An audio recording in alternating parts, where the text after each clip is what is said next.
আমার মা আসলেই আমাকে বলেছিলেন, এর চেয়ে বরং তুমি যদি আমাকে বলতে তুমি মুসলিম না হয়ে প্রস্টিটিউট হয়ে গেছো। এজেন্সিতে সাইন করার কারণে আমি একটা ফোন কল পেয়েছিলাম এবং আমার এজেন্ট আমাকে কল করে।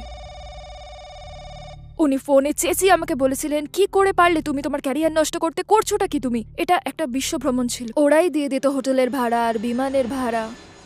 এটা স্বপ্নের মতো ছিল।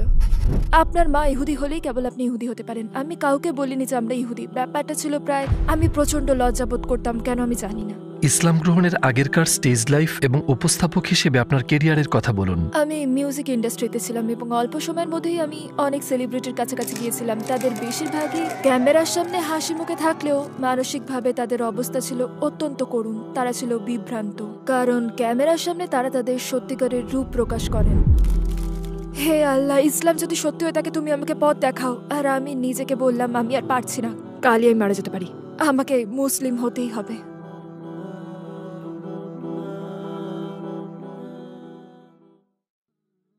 যদি আপনাকে শুধু একটা দোয়া করতে বলা হয় যেটা কবুল হয়ে যাবে, তাহলে আপনি কি দোয়া করবেন? আমার বাবা এখন খুবই অসুস্থ, তাই আমি দোয়া করছি যেন তিনি পথ খুঁজে পান, কিন্তু না। আমার পরিবার ইহুদি। কয়েকদিন আগে, মৃত্যুর আগে তিনি কালিমা শাহাদাত পাঠ করেছেন। আল্লাহ তার আত্মার উপর রহমত বর্ষিত করুন, আমিন। আসসালামু আলাইকুম বোন খালিলা লিস্টার, আমাদের আমন্ত্রণ গ্রহণের জন্য ধন্যবাদ। ইটার্নাল প্যাসেঞ্জার হিসেবে আপনাকে পেয়ে আমরা খুবই আনন্দিত। খালিলা লিস্টার কে এবং আপনার ব্যাকগ্রাউন্ড সম্পর্কে আমাদের সংক্ষেপে বলবেন? ওয়ালাইকুম আসসালাম। আমার জন্ম লন্ডনের উত্তর পশ্চিমাঞ্চলে। আমি বেড়ে উঠেছিলাম এমন একটি পরিবারে যেখানে সবাই নাচ গানের সাথে যুক্ত ছিল। আমার বড় খালা যুক্তরাজ্যের অনেকগুলো থিয়েটার কোম্পানির প্রতিষ্ঠাতা ও মালিক। আমার কাজিন সোনিজে সাইন করেছিল, অর্থাৎ এরকমই ছিল আমার জীবন আর আমার চারপাশের পরিস্থিতি। আমি স্টেজ স্কুলে গিয়েছিলাম খুব ছোটবেলাতেই। আমি নিয়মিত পারফর্ম করছিলাম। তারপর কৈশোরে পদার্পণের পর আমি বুঝতে শুরু করলাম, মনে হলো আমি কোথাও যেন নিজেকে খাপ খাওয়াতে পারছি না। সম্ভবত আমি নিজেকে খুঁজে ফিরছিলাম। আমি বাড়ি ছেড়ে চলে গেলাম। আমি স্কুল ছাড়লাম 14 বছর বয়সে। আর তারপর মিশেছিলাম নানা ধরনের মানুষের সাথে, কিন্তু এই জার্নিটা মোটেই সোজাসাপটা ছিল না। আমার এই পর্যায়ে আসতে অনেক সময় লেগেছে। বিশ্বাসের দিক থেকে আপনার জীবন কেমন ছিল? আপনি কিসে বিশ্বাস করতেন? আমার পরিবার ইহুদি। আমরা মোটেই ধার্মিক ছিলাম না এবং আমি সত্যি পথভ্রষ্ট ছিলাম। আমার বাবা মা দুজনেই সংশয়বাদী, তারা ধর্মে বিশ্বাস করতেন না। তাই আমরা বাড়িতে শুকরের মাংস খেয়ে বড় হয়েছি, যেটা মোটেই ইহুদি সুলভ নয়। আমরা ক্রিসমাস পালন করতাম। আমরা আসলে ইহুদি ধর্মের কোনো উৎসবই পালন করতাম না। তাই নিজেকে আমার ইহুদি বলে মনেই হতো না। এবং আসলে আমি কাউকে বলতামই না যে আমরা ইহুদি। নিজেকে ইহুদি পরিচয় দিতে আমার কেমন লজ্জা বোধ হতো, আমি জানি না কেন। হ্যাঁ, ব্যাপারটা এখন আমি বুঝি। তবে এটা ঠিক যে দীর্ঘ সময় ধরে আমি আমার ঐতিহ্য নিয়ে মোটেই গর্বিত ছিলাম না। ইহুদি ধর্মে আমার মোটেই বিশ্বাস ছিল না। আমি খ্রিস্ট ধর্মে দৃষ্টিপাত করেছি, কিন্তু আমি এই ধর্ম মোটেই বুঝতে পারিনি। আমি বুঝতে পারিনি এই 3টি ঈশ্বরের কথা, কিভাবে ধর্মটা একেশ্বরবাদী হয়। আমি এক সৃষ্টিকর্তায় বিশ্বাস করতাম আর প্রার্থনা করতাম। আমার মনে আছে যখন জীবনটা খুব কঠিন হয়ে গেল, আমার এক বন্ধু আত্মহত্যা করলো আর এরকম সব বাজে ঘটনা ঘটে গেল আমার জীবনে। আমি সবসময় প্রার্থনা করতাম, কিন্তু আসলে আমি জানতাম না আমি কার কাছে প্রার্থনা করছি। ইসলাম গ্রহণের পূর্বের মঞ্চের জীবন ও উপস্থাপক হিসেবে আপনার কেরিয়ার সম্পর্কে আমাদের বলবেন কি? আমি মিউজিক ইন্ডাস্ট্রিতে ছিলাম এবং খুব অল্প সময়ই আমি অনেক সেলিব্রিটির কাছাকাছি গিয়েছিলাম। ওইসব ক্ষেত্রে আমি অনেক কাজ করছিলাম। BBC ওয়ান, এক্সট্রা আর ক্যাশ MF এ কাজ করছিলাম। আমি রেডিওতে বড় বড় শো উপস্থাপনার কাজ পাচ্ছিলাম এবং অনেক বড় বড় তারকার অনুষ্ঠানে হোস্ট ছিলাম। হাজার হাজার দর্শকের সামনে স্টেজে যেতাম আমি। এটা ছিল আমার রুটি রুজির উপায়। খুব অল্প বয়সেই আমি আমার কাজের জন্য টাকা পেতাম। আমাকে হাসি খুশি থাকতে হতো, কিন্তু আমাকে দেখে যেমন মনে হতো আমার ভেতরটা তেমন ছিল না। তো কিছুদিনের মধ্যেই আমি ওই কাজ ছেড়ে দিলাম। আসসালামু আলাইকুম প্রিয় ভাই ও বোনেরা, আমরা দেখেছি যে আমাদের দর্শকদের 80% মানুষজন আমাদের চ্যানেলে সাবস্ক্রাইব করেননি। আপনারা যেমনটি জানেন, আমরা একটি অলাভজনক প্রতিষ্ঠান আর আমরা আমাদের কোনো ভিডিওতে বিজ্ঞাপন চালাই না। টুয়ার্ডস ইটার্নিটি শুধু একটি ইউটিউব চ্যানেলই না, এটি একটি মাদ্রাসাও। এখানে আমরা চেষ্টা করি নিজেদের এবং যুব সমাজকে ইসলামী শিক্ষা দেওয়ার। আমাদের লক্ষ্যই হলো শুধু সত্যকে প্রচার করা। কাজটা ছোট হতে পারে, কিন্তু ইনশাআল্লাহ অনেকের জন্য এটি পথ চলার সহায়ক হবে। এখন সাবস্ক্রাইব বাটনে ক্লিক করুন এবং একসাথে পথ চলি অনন্তকালের দিকে। আপনার ভাষ্যমতে আপনি তারকাদের সাথে অনেক সময় কাটিয়েছেন এবং বাইরে থেকে তাদের জীবন খুবই ঝলমলে আর চাকচিক্যময়। ভেতর থেকেও কি সেটা একই রকম? এ ব্যাপারে কোনো ইন্টারেস্টিং স্টোরি আছে কি? যদিও বিষয়টা হাস্যকর, কিন্তু এই বিষয়টা আমার জীবনের অস্তিত্বের ব্যাপারে আমাকে প্রশ্নবিদ্ধ করে। কারণ এন্টারটেনমেন্টের জগতে একজন হিসেবে আমি সবসময় এমন সব মানুষের কাছাকাছি ছিলাম যাদেরকে দেখা হয় কেবল বাইরে থেকে। মনে রাখতে হবে, ওই সময় ইনস্টাগ্রাম ছিল না, ছিল শুধু প্যাপারাজি আর টিভি ইন্টারভিউ। সেসব দেখলে তারকাদের জীবনের দিকে তাকালে বোঝা যায় যে তাদের স্বপ্ন পূরণ হয়েছে, তাদের গাড়ি আছে, টাকা আছে, নিজেদের প্রতিভাকে কাজে লাগিয়ে সাফল্য হিসেবে তারা যা চাচ্ছে তাই পাচ্ছে। আপনি হয়তো ভাববেন তারা অত্যন্ত সুখে আছে, তারা সব সুখ খুঁজে পেয়েছে, কিন্তু আমি দেখেছি যে পার্টির পর্দাদের বেশিরভাগই ক্যামেরার সামনে হাসি খুশি মানুষটারই বেহাল আর করুণ দশা। মানুষটা সম্পূর্ণরূপে উদ্ভ্রান্ত আর বিভ্রান্ত।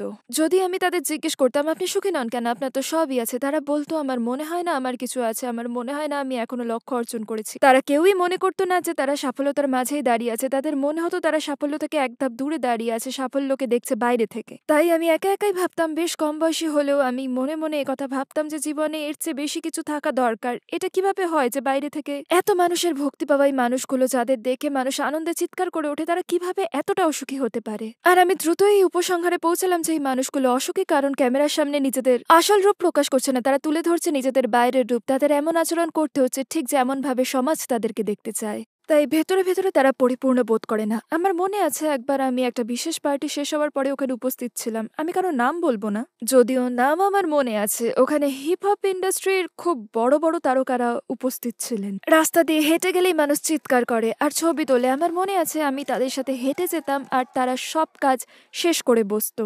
একজন পুরুষ সেলিব্রিটির কথা বলছি। তাকে দেখে মনে হতো তিনি যেন জীবনের সকল আশা ছেড়ে দিয়েছে।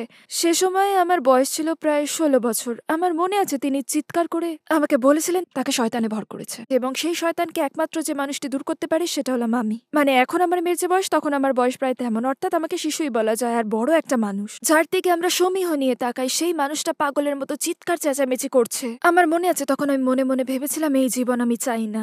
এরা জীবন থেকে পালিয়ে বেড়াচ্ছে এবং আমার কাছে যে ব্যাপারটা খুব স্পষ্ট হয়ে গেল সেটা হচ্ছে, হ্যাঁ ওদের মেধা আছে, হ্যাঁ, আর ওরা সফল হয়েছে, কিন্তু ওদের এমন সব মানসিক আঘাত রয়েছে যেগুলো ওরা এখনো কাটিয়ে উঠতে পারেনি। ভেতরে একটা শূন্যতা রয়ে গেছে যেটা টাকা দিয়ে পূরণ করা সম্ভব নয়। মনে করি এটাই ছিল আমার জীবনের একটা গুরুত্বপূর্ণ সময় এবং এর পরপরই আমার জীবনে শুরু হয় গভীরভাবে নিজেকে খোঁজার পর্ব। আমি কি জিজ্ঞাসা করতে পারি আপনার কাজটা কি ছিল? আপনার বয়স ছিল মাত্র 16, তাহলে এইসব সেলিব্রিটিদের সাথে আপনি কি করছিলেন? আমি বরাবরই কথা বলায় খুব পারদর্শী ছিলাম, তাই আমাকে কাজ দেওয়া হয়েছিল মঞ্চে তাদেরকে উপস্থাপন করার। অর্থাৎ আমি বলতাম এবার আসছে অমুক, এবং তারপর আমি ওই তারকার জীবন বৃত্তান্ত ওই ধরনের কথাবার্তা বলতাম। মঞ্চের পেছনে ইভেন্ট ম্যানেজমেন্টের কাজেও থাকতাম আমি। ব্যক্তিগত সহকারীর কাজ নয়, আমার কাজ ছিল ইভেন্টগুলো যাতে ঠিকঠাক মতো হয় সেটা নিশ্চিত করা। আমার বয়স কম ছিল, কিন্তু আমি নিয়োগ পেয়েছিলাম দ্রুতই, কারণ মঞ্চের কাজে আমার আগ্রহ আর অভিজ্ঞতা ছিল এবং আমি কবিতা ভালোবাসতাম খুব। মাঝে মাঝে মঞ্চে কবিতা আবৃত্তিও করতাম। অর্থাৎ আমি ওই জগতে অনেক কিছুই করছিলাম। আমি এসব নিয়েই গড়ে উঠেছিলাম। আমার আরো আশা আকাঙ্ক্ষা ছিল, সেসব লক্ষ্যে পৌঁছানোর জন্য আমি ওই সময় নিজেকে প্রস্তুত করছিলাম। কি কারণে আপনি নিজের বিশ্বাসের ব্যাপারে সন্দিহান হয়েছিলেন? আপনি একজনের প্রভাবের কথা বলেছেন, সেটি কি কোনো ঘটনা বা ভাবনা? যখন আমার বয়স 13 পার হচ্ছিল তখন আমার দাদা মারা গেলেন এবং সে সময় আমরা তার খুব কাছাকাছি ছিলাম। দ্বিতীয় ঘটনার আগে সেবারই, অর্থাৎ দাদা মারা যাওয়ার সময় পরিস্থিতিটা ছিল খুব ভয়ঙ্কর। কোনো ধর্মবিশ্বাস ছাড়া যখন একজন মানুষ মারা যায়, মনে করা হয় মৃত্যুই সবকিছুর সমাপ্তি। মনে আছে আমার মনে হচ্ছিল আমার মাথার উপর যেন অন্ধকার নেমে এসেছে, কারণ আমার ধারণাই নেই দাদা কোথায় গিয়েছিলেন। তিনি কি আমার কথা শুনতে পাচ্ছেন? মৃত্যুর পর আরো কিছু থাকার কথা। তিনি কি বেঁচে ছিলেন শুধুই মরে যাওয়ার জন্য? এবং সেবারই প্রথমবারের মতো মনে হয় তখন আমি 13তে পা দিয়েছিলাম। আমি গভীরভাবে ভেবেছিলাম যে মৃত্যুর ওপারেও কিছু থাকতে পারে। এরপরই আমি বিদ্রোহী হয়ে উঠলাম, বাড়ি ছাড়লাম আর স্বপ্নের ক্যারিয়ারের পিছে ধাওয়া করে নানা জায়গায় ঘুরলাম। এই ব্যাপারটা নিয়ে চিন্তা করার পর আমার ভেতর কেঁপে উঠেছিল যখন আমি বড় বড় সেলিব্রিটিদের কাছাকাছি গিয়ে বুঝতে পারলাম যে খ্যাতি পাওয়া মানেই সুখী হওয়া নয়, কিছু একটা বাদ পড়ে যাচ্ছে। এবং আমি ধর্মবিশ্বাসের ব্যাপারটা গভীরভাবে খতিয়ে দেখা শুরু করলাম। আমার মন ধর্মবিশ্বাসের অনুগামী ছিল না, কিন্তু তবুও আমি অনেক ধর্ম খুঁটিয়ে খুঁটিয়ে দেখলাম। ইসলাম ধর্মকে আমি কখনোই বিবেচনায় নিইনি, কারণ এই ধর্মটাকে আমার অহেতুক মনে হতো।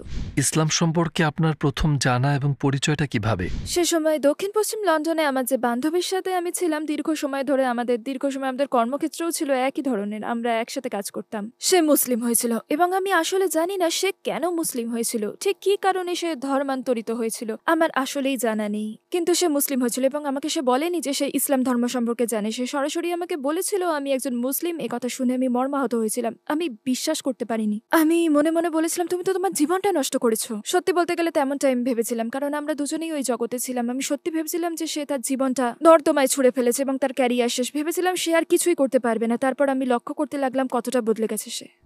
কোন জিনিসটা আপনাকে ইসলামের পথে নিয়ে এসেছে? ঠিক কি কারণে আপনার মধ্যে এই বোধ এবং বিশ্বাস তৈরি হয়েছে যে এটাই হতে পারে আমার জন্য সঠিক ধর্ম?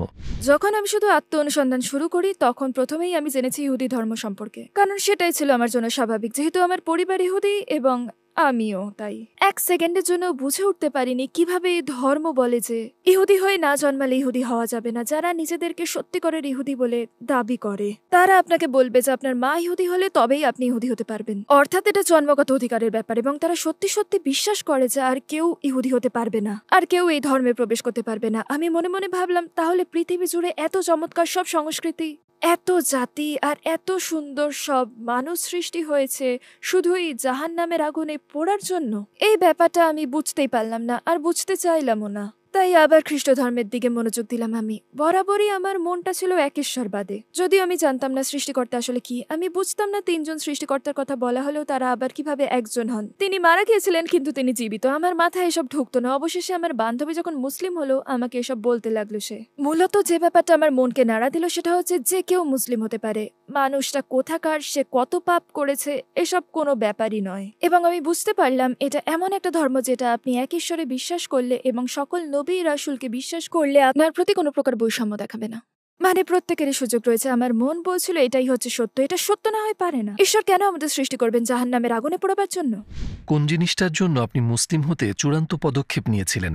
আমি নিয়মিতই প্রার্থনা করছিলাম। আমি আমার বান্ধবীর সাথে ফজরের নামাজের জন্য উঠতাম, কারণ আমি তার সাথে থাকতাম আর একজন মুসলিম হিসেবে সে ফজরের নামাজ পড়তো। সে আমাকে নামাজে ডাকতো, আমি তার পাশে বসতাম আর 2 হাত তুলে বলতাম, হে আল্লাহ, ইসলাম যদি সত্যি হয় তাহলে তুমি আমায় পথ দেখাও। আমি মিনতি করতাম আমাকে একটা নিদর্শন দেখানোর জন্য, কিছু একটা চাইতাম আমি। মানুষের পথ নিদর্শনের জন্য কি দরকার আল্লাহ তা জানেন। তারপরে আমি একটা স্বপ্ন দেখি আর সেই স্বপ্ন আমার অন্তরটা নাড়িয়ে দেয়।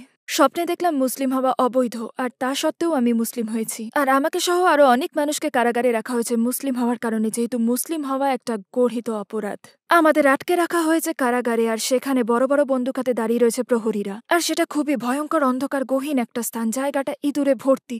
ভাগ্য একটু ভালো হলে সেল থেকে একটু বেরোতে পারলে সামনের আঙিনায় গিয়ে পা ছড়িয়ে একটু আরাম করা যায়, অথবা একটু দৌড়াদৌড়ি করে ব্যায়াম করা যায়। আর আঙিনার অপর পাশে দেখা যায় একটা বেড়া। ওই বেড়ার পেছনে অনেক মুসলিম আছে, আর সেই জায়গাটা নিরাপদ। প্রহরীরা তাদের ছুঁতে পারে না। তারা নিরাপদ রয়েছে এবং তারা ব্যানার নিয়ে প্রতিবাদ করে বলছে যে তারা মুসলিমদের মুক্তি চায় এখান থেকে। তারা চিৎকার করে বলছে লা ইলাহা ইল্লাল্লাহ। কিছু মানুষ কারাগার থেকে মুক্তি পাচ্ছে, কেউ বেড়ার অপর পাশে যেতে পারলেই সে মুক্ত।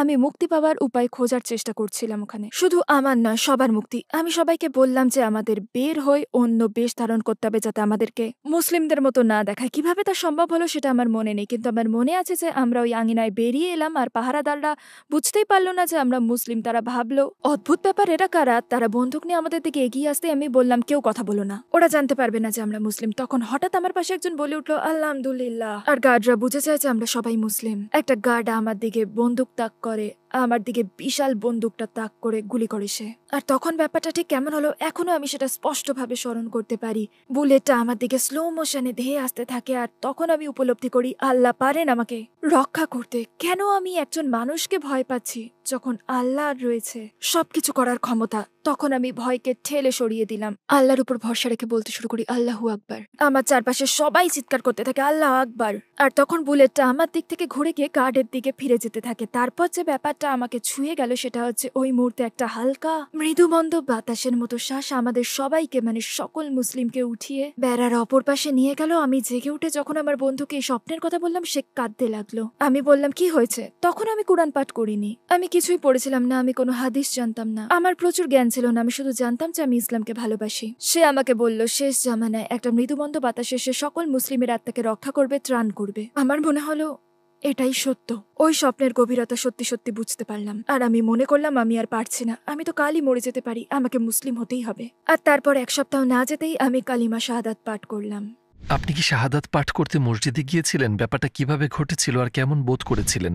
আমি বেকার স্ট্রিট স্টেশনে গিয়েছিলাম। ট্রেন থেকে নেমে টিকিট কাটার শাড়ি পেরিয়ে আমি এগিয়ে গিয়েছিলাম। আর আমার মনে আছে 3 বোন বিশাল ফুলের তোড়া হাতে আমার জন্য দাঁড়িয়েছিল। তারাই প্রথমে আমাকে মাথায় স্কার্ফ পরতে সাহায্য করেছিল। স্কার্ফ পরিয়ে তারা আমার সাথে রিজেন্স পার্ক মসজিদে হেঁটে গিয়েছিল। বেকার স্ট্রিটের এই মসজিদটি সেন্ট্রাল লন্ডনের একটা বিশাল সুন্দর মসজিদ। নিচতলায় আমি ইমাম সাহেবের অফিসে গিয়েছিলাম আর তিনি আমাকে বলেছিলেন তার সাথে সাথে পাঠ করতে। আর তখনই আমি পাঠ করেছিলাম কালিমা শাহাদাত। আমার মনে হলো আমি পুনরায় জন্মগ্রহণ করলাম। আমার মনে হলো যেন প্রতিটা পাপকর্ম, প্রতিটা অভিজ্ঞতা আমার উপর থেকে উঠিয়ে নেওয়া হয়েছে, আর আমার জীবনটা হয়ে গেছে একটা সাদা পৃষ্ঠার মতো। আমি ভয়ে ছিলাম, কারণ আমি জানতাম না কিভাবে আমি চলবো, কি করব, কোথায় যাব, আর আমার পরিবার এটা কিভাবে নেবে। আমি আরো ভয় পেয়েছিলাম, কারণ শাহাদাত পাঠ করার সময় ইমাম সাহেব আমাকে জিজ্ঞেস করেছিলেন ইমানের 6টি স্তম্ভ কি, এবং সে ব্যাপারে আমার কোনো ধারণাই ছিল না। তো আমার মনে হয়েছিল, হে আল্লাহ, আমি তো মুসলিম হতেই পারবো না। কিন্তু তিনি এমন কিছু আমাকে ব্যাখ্যা করলেন যেগুলো 17 বছর পরও আজও আমার মনে গেঁথে আছে। তিনি বলেছিলেন, আপনি যদি সমুদ্রের পানিতে আঙ্গুল রাখেন, তাহলে আপনার আঙ্গুলের ফোঁটায় পানির ফোঁটা সমুদ্রের তুলনায় যেমন যৎসামান্য, তেমনি ভাবে সারা জীবন আপনাকে যে জ্ঞান অর্জন করতে হবে সেটার তুলনায় এখনকার জ্ঞানও যৎসামান্য। শেখার কোনো শেষ নেই, আমরা কিছুই জানি না, আল্লাহর জ্ঞান অতি বিশাল। আপনার ইসলাম ধর্ম গ্রহণে পরিবার এবং আশপাশের মানুষের প্রতিক্রিয়া কেমন ছিল? ওই সময় আমার বোনের বয়স ছিল 14 বছর, এবং আমি শাহাদাত পাঠ করার 1 মাস পর সেও শাহাদাত পাঠ করেছিল। মাশাআল্লাহ, তাবারাকাল্লাহ। আমি তাকে একটা বই দিয়েছিলাম যেটার নাম দি ইলাস্ট্রেটেড গাইড টু ইসলাম। ওই বইয়ে ইসলামের বৈজ্ঞানিক ব্যাখ্যা দেওয়া হয়েছে। আমার মধ্যে আবেগ কাজ করে বেশি, এবং তার মধ্যে রয়েছে যুক্তির প্রাধান্য। ওই বইটা তাকে বোঝাতে সাহায্য করেছে যে বিজ্ঞানের আগে অলৌকিক ঘটনা সত্যিই ঘটেছিল। তাই সে শাহাদাত পাঠ করেছিল, কিন্তু তার বয়স ছিল খুব কম। আমার মাকে আমার বলতেই হলো যে আমি মুসলিম হয়েছি। আমার মা অনেক কেঁদেছিলেন আর আমাকে বলেছিলেন, আজ যদি তুমি আমাকে বলতে তুমি মুসলিম না হয়ে প্রস্টিটিউট হয়েছো, তাহলেই বরং ভালো হতো। আর আমি বিশ্বাসই করতে পারিনি যে ইসলাম সম্পর্কে তার মতটা এমন হবে। বাস্তব পরিস্থিতিটা এমনই যে আমার যৌথ পরিবার ইসলাম সম্পর্কে এখনো এরকম মতই পোষণ করে। তাই তাদের অনেকের কাছেই আমার মুসলিম হওয়াটা একটা মর্মঘাতী খবর। কিন্তু আমার নিজ পরিবারের ব্যাপারটা এমন, যেহেতু আমরা প্রবল ধর্ম বিশ্বাস নিয়ে বেড়ে উঠিনি। শাহাদাত পাঠের পর একটা $1 মিলিয়ন রেকর্ড কোম্পানিতে চাকরির অফার পেয়েছিলেন। তখন আপনার উত্তরটা কি ছিল এবং কি আপনার সিদ্ধান্তকে প্রভাবিত করেছিল? হ্যাঁ, একটা এজেন্সিতে সাইন করার কারণে আমি একটা ফোন কল পেয়েছিলাম। আমার এজেন্ট আমাকে কল করে বললেন, আপনার হয়ে গেছে। আমি বললাম, কি? তিনি বললেন, আপনি পেয়ে গেছেন, চাকরিটা আপনি পেয়ে গেছেন। স্টুডিওতে এত সময় কাটানো আর এত রিহার্সাল আপনার কাজে লেগেছে। ওরা আপনাকে সিলেক্ট করেছে। শত শত মানুষ ওই চাকরির জন্য আবেদন করেছিল, এবং তবু ওরা বেছে নিয়েছে আমাকে। একটা ট্যুর হবে এবং খুব বড় একটা সেলিব্রিটিকে হোস্ট করবো আমি, এবং তার অভিনয়ের আগে ও পরে আমাকে যেতে হবে। আর তার সাথে নিজের কিছু কবিতাও আবৃত্তি করতে পারবো আমি। এটা হতে যাচ্ছিল বিশ্ব ভ্রমণ। ওরাই দিয়ে দিত হোটেলের ভাড়া আর বিমানের ভাড়া। স্বপ্নের মতো ব্যাপার। আমি খুবই উচ্ছ্বসিত ছিলাম এবং ব্যাপারটা আমি বিশ্বাসই করতে পারিনি। তারপর আলহামদুলিল্লাহ, হঠাৎ আমার মনে হলো আমি তো মুসলিম। আমি তাকে বললাম আমি এটা করতে পারবো না। উনি ফোনে চেঁচিয়ে বলেছিলেন, তুমি তো তোমার ক্যারিয়ারটাই নষ্ট করে ফেলছো, করছোটা কি তুমি? আমি শুধু জানতাম যে আমি ওটা করতে পারবো না। ওই সময় আমার কোনো ধারণাই ছিল না কিভাবে আমি মুসলিম হয়েও আমার কণ্ঠস্বরকে কাজে লাগাতে পারি। তাই আমি ওই দিন থেকেই দীর্ঘ সময়ের জন্য সবকিছু বন্ধ করে দিলাম, যতদিন না আমি বুঝতে পারলাম যে আমি আমার কথা বলা শুরু করতে পারবো। কিন্তু এবার আমি কথা বলবো একজন মুসলিম নারী হিসেবে, আলহামদুলিল্লাহ। তো তার মানে মুসলিম হওয়ার পর আপনার ক্যারিয়ারে একটা ব্রেক ছিল। এটা বুঝতে আমার প্রায় 14 বছর লেগেছিল যে ইতিবাচক উপায়ে কথা বলেও নিজের কণ্ঠস্বরকে ব্যবহার করা যেতে পারে। যেভাবে আমি টেডএক্স এর মতো চমৎকার সব প্ল্যাটফর্মে কাজ করতে পেরেছি, আলহামদুলিল্লাহ। সম্পূর্ণ পর্দার আড়ালে থেকেও আমি বিশ্বের শ্রেষ্ঠ কিছু বক্তার সাথে অনেক কাজ করেছি। তো আপনি টেডেক্সে বক্তব্য রেখেছেন। নিকাব পরিহিত বক্তা হিসেবে আপনি কি কোনো চ্যালেঞ্জের মুখোমুখি হয়েছেন? মানুষ কি কোনো কৌতূহলী প্রশ্ন করেছে, বা কেউ কি আপনার পর্দার কারণে অন্যরকম প্রতিক্রিয়া দেখিয়েছে?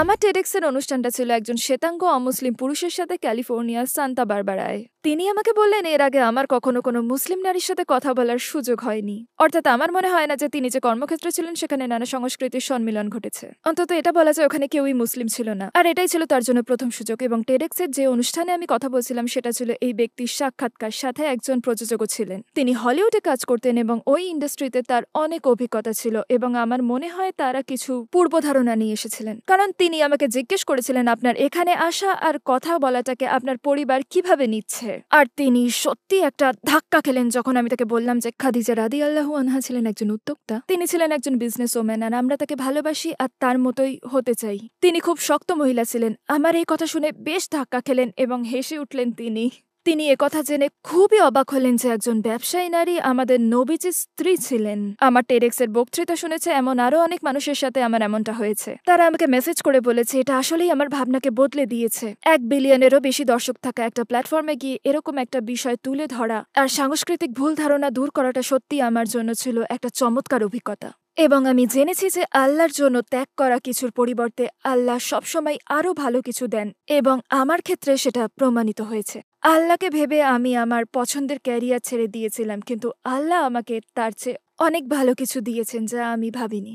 ইসলাম গ্রহণের ব্যাপারে দ্বিধাদ্বন্দ্বে থাকা মানুষেরা হয়তো ভাবে ইসলাম গ্রহণ করলে আমার জীবনের সকল আনন্দ চলে যাবে। আপনার কাছে প্রশ্ন, ইসলাম গ্রহণের পর কি আপনার জীবন নিরানন্দ হয়ে গেছে? আমরা হয়তো ভাবতে পারি বাইরে বেরানো, পার্টিতে যাওয়া কিংবা এরকম কিছুর কথা, কিন্তু আমি আপনাকে বলতে পারি যে ওই দিনগুলো ছিল আমার জীবনের কিছু অন্ধকারাচ্ছন্ন সময়। বাইরে চাকচিক্য থাকলেও ওই জীবনটা আসলে তেমন কিছু নয়, কারণ তাতে ভেতরটা মনে হয় ফাঁকা। কিন্তু তবু এত কঠিন সমস্যার মধ্যেও আমার বিয়ে ভেঙে যাওয়ার পরও বাচ্চাদের কি খাওয়াবো সেটা নিয়ে সমস্যায় পড়া সত্ত্বেও, এত কঠিন পরিস্থিতি সত্ত্বেও ইসলামের নির্দেশনা আমার হৃদয়কে সজীব রেখেছিল। ইমানের সুখের জায়গা দখল করতে পারে না কোনো কিছুই। ইমানের সুখের সাথে কোনো কিছুরই তুলনা চলে না। তো হ্যাঁ, সংগ্রাম সবসময় চলবে। এই জীবনটা একটা পরীক্ষা, কিন্তু সত্যি করে সুখ নিহিত রয়েছে ইমানে, এবং স্বাধীন পশ্চিমা দুনিয়ার কোনো কিছুরই তুলনা চলে না এই সুখের সাথে।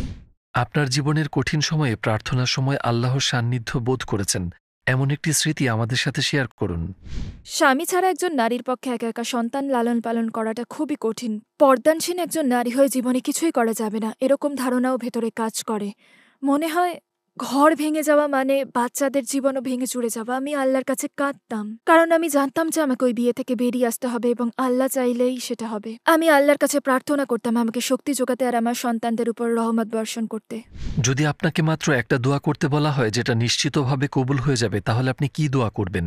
আমার বাবা এখন খুব অসুস্থ, তাই আমি দোয়া করছি যেন তিনি পথ খুঁজে পান। কিন্তু না, আমাকে, আমার পরিবারকে এবং আমার সকল প্রিয়জনকে জান্নাত দান করুন, আমিন। এটাই আমার দোয়া। আমি এই জীবনের জন্য দোয়া করতে চাই না, এটা নিশ্চিত যে এই জীবনটা একটা পরীক্ষা। আমার বাবার সঙ্গে আমি যে পরিস্থিতির ভেতর দিয়ে যাচ্ছি সেটা আমার কাছে পরিষ্কার, এবং আমার দোয়া হচ্ছে আমার প্রিয়জনদের সাথে আমার যেন জান্নাতে সাক্ষাৎ হয়। বোন খালিলা লিস্টার, উত্তরগুলোর জন্য অনেক ধন্যবাদ। আপনার জীবন থেকে আমরা অনেক কিছু শিখেছি। আমিন, জাযাকাল্লাহু খায়ের। আমাকে এই চ্যানেলে ডাকার জন্য এবং আপনাদের এই চমৎকার কাজের জন্য অনেক অনেক ধন্যবাদ।